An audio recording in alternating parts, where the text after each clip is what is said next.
Hi everyone. This week we're going to be talking about the sociological implications of groups and organizations in society. So this might not really sound like that interesting of a topic, but as you know so far, when we've talked about sociology, groups are a really big important part of this field of study, right? Sociologists study groups of people, we study patterns of human behavior that happen across numbers of individuals rather than just focusing too much on the individual mindsets of people. So sociologists were really interested in understanding how people come and work together, form groups, and how some of these groups become formalized into what we refer to as organizations, which we'll talk more about later. So, a couple of objectives for this week's content. The first is to define and recognize different types of social groups and formal organizations in your own lives that you may have interacted with. I'm sure all of the terms that we talk about today may not be familiar to you, but you definitely have worked with these terms, whether or not you've known it before. These different types of groups that we're going to be talking about, many of you are probably already a part of. And we also want to understand how properties of groups affect the way you and other humans behave on a daily basis. Things about group structure, how the size of the group that we're a part of can affect how we interact with other individuals, how the leadership in the groups that we're a part of affect how we interact with other individuals, and then also what happens when there's conflict within our groups. What happens when there's tension? What happens when we feel pressured because we're a part of a group to engage in a certain behavior or to adopt a certain attitude that maybe we as an individual wouldn't want to, but to go along with the group and to kind of fall into this group think, we follow along with what others want us to. And that's why sociology becomes a really powerful scientific tool for us to understand groups and predict patterns of human behavior, because we understand that individuals, as social beings, we are heavily influenced by other individuals. So the groups that we're in, the size of the groups, the leadership, all play really meaningful roles in predicting how humans are going to behave in any given situation. So let's start by offering out a sociological definition for a group. Well, when we're talking about groups in sociology, we're really looking for a collection of two or more people that have the three following characteristics. The first is that one, these people interact with one another. Two, they share a sense of identity or belonging in some sense.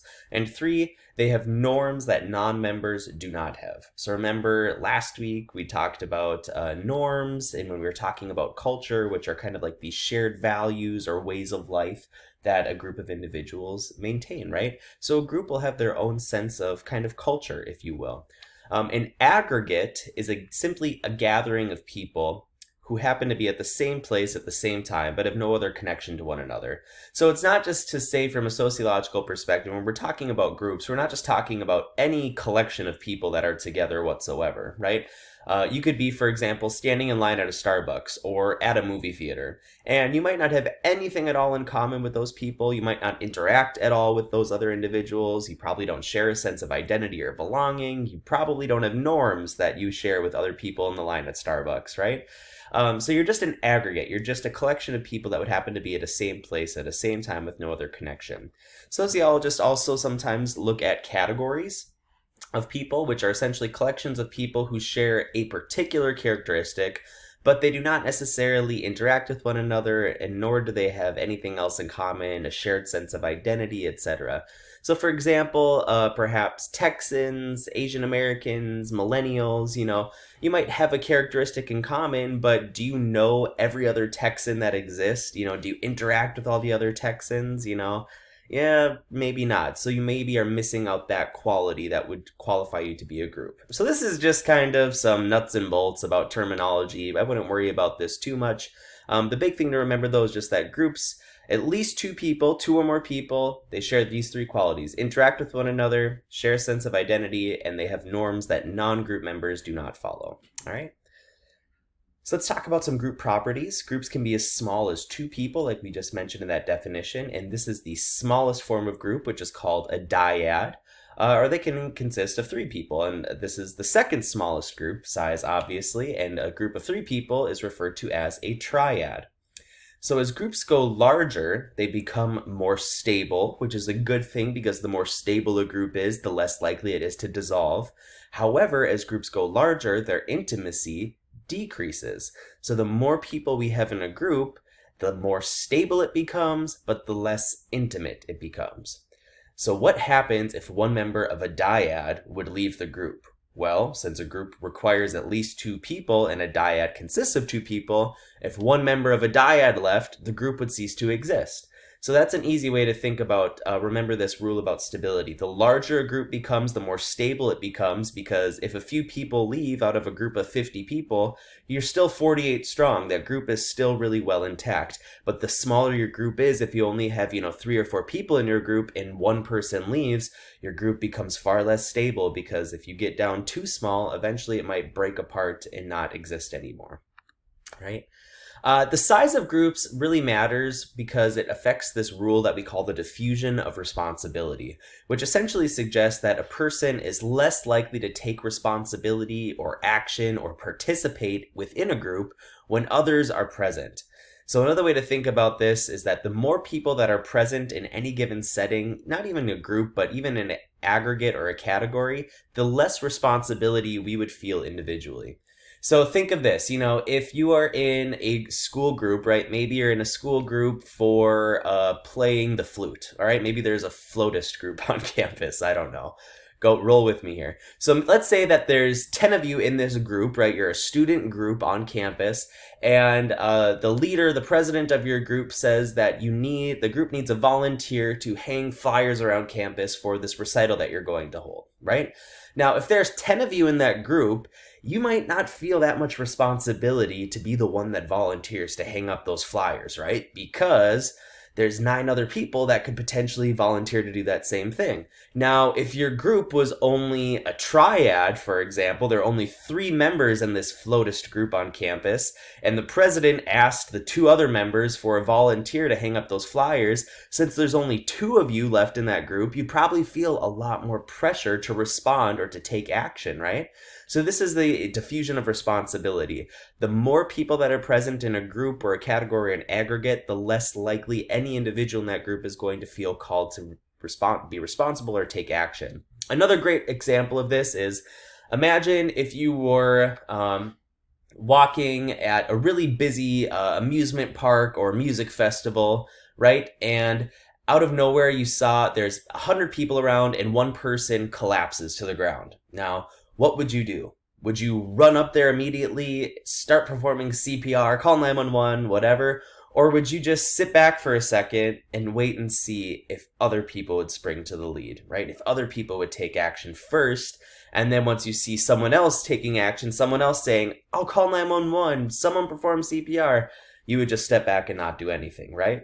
Now, alternatively, if you were walking, just you and your one best friend or friend walking in a park, or not even a friend, maybe you're just walking in a park and there's no one else around except for one other person, and that one person falls to the ground, what would you do then? Well, you'd probably feel a lot more responsibility to call 911 or to start doing CPR on this individual because there's no one else around. So the diffusion of responsibility, again, suggests that people are less likely to take responsibility or to take action when other people are present.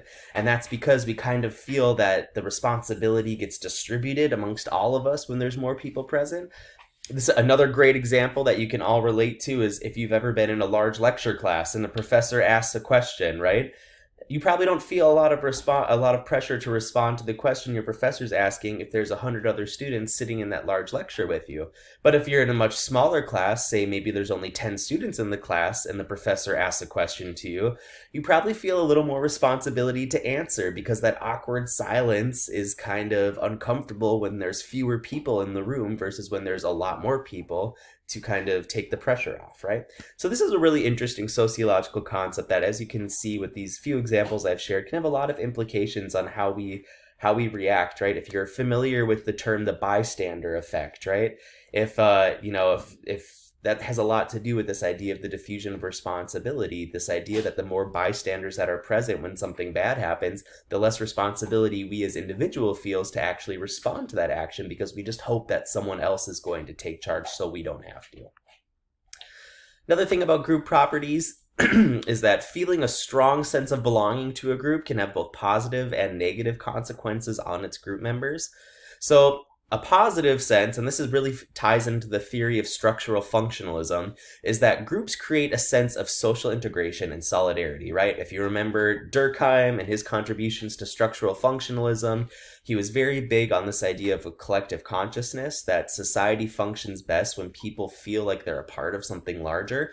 So if a person is a member of a particular group or organization and they have a really strong sense of belonging, maybe you're, for example, a member of PETA, right? And your identity as being part of the group PETA gives you a really strong sense of purpose. You feel really connected to the other members of the PETA organization. You feel really strongly socially integrated in that group in society. It can help you to function because it makes you feel like you're part of that collective consciousness, which is something that we as human beings crave, right? Feeling the sense of belonging to something bigger than ourselves. So feeling a sense of belonging can encourage someone to look past group members' faults, which can be good for the group as a whole. So another example of this would be, consider if you were on the basketball team, all right, a member of the basketball team, and you found out that the captain of the team cheated on her test in chemistry, and you know this, and you got called into the dean's office to testify on behalf of your captain, and you decided not to rat out your captain for cheating, even though you know she did it. You're not going to rat her out because you don't want to get her kicked off the team. Right? So that could be an example about how feeling really integrated in a group can be positive, because sometimes it helps us look past the faults of our other group members. We're able to forgive them for breaking rules or breaking the norms of our groups because we feel so strong and socially integrated that we want to protect the other members of our group and maintain the integrity of this group or organization we're a part of, because it gives us this feeling of solidarity, of social integration that buys us into this larger collective consciousness. The flip side of that, obviously, is that sometimes we can become so invested in the groups that we're a part of that we choose to overlook the bad things that our group or organization may be doing. In fact, we can be so strongly integrated into the groups that we're a part of that it can lead us to become ethnocentric, right? If you remember back to last week, ethnocentrism, this idea of thinking that your own culture, or in this case, your own group affiliation, is better or more privileged than any other groups that are out there, which can create a lot of tension or a lot of conflict. If we want to think like a conflict theorist here, if we think our group is the best and has the most power, we might try and use our power that we have within our group to make sure that we're disadvantaging other individuals or keeping other people out of positions of power, right? A great example of this, of course, would be thinking of not a great example, that was probably a poor word choice, but a clear example of this would be reflecting on the Nazis' hatred towards the Jews, right? Being a member of the Nazi Communist Party, right, that was a group, a very strong, probably organization rather, that people felt really, really strongly integrated in. And that's because Hitler was such a powerful leader. He was a very, very eloquent speaker. He was very terrifyingly good at rallying up people and building up that collective consciousness of the Nazi Party, so much so that he convinced thousands of people to completely hate another group of individuals, in this case, the Nazis' hatred towards the Jews, leading to the genocide of millions of people, right? So that's how powerful groups can be. Being part of a group, and especially groups that have really influential leaders, can be really, really powerful things in our society. So let's talk about a few more types of groups. We have primary groups, which are groups that provide very intimate and often informal face-to-face interactions that help us gain a sense of identity. So primary groups that we all may be parts of might include our family, or if you have a small group of friends that you're really close with. Primary groups, you can think of the people that you can just genuinely be yourself around, right? So remember a few weeks ago, we talked about Goffman's theory of impression management, right? This idea that as human beings, we're kind of constantly trying to save face. So in any given interaction that we're in, we might perform or try to manage the impressions that other people have of us based off of how we interact. Remember, we talked about the example about how you might act very differently if you were summoned to go to court, right? You'd be very professional in the courtroom. And then depending on the verdict, when you get out in the parking lot, you might, take off your necktie, call your friend, talk a lot more casually, right? So primary groups are people that you can kind of be yourself around, right? Your family members, close friends, if you're in a gang, gangs are another primary group that sociologists often study. People that you often have face-to-face interactions with, and that give you a sense of your own identity, right? The primary groups that we're a part of, identifying as the son in my family, gives me a sense of identity of who I am. So primary groups are a really important group for us as social beings because they help us find out who we are and they provide us with close, intimate interactions.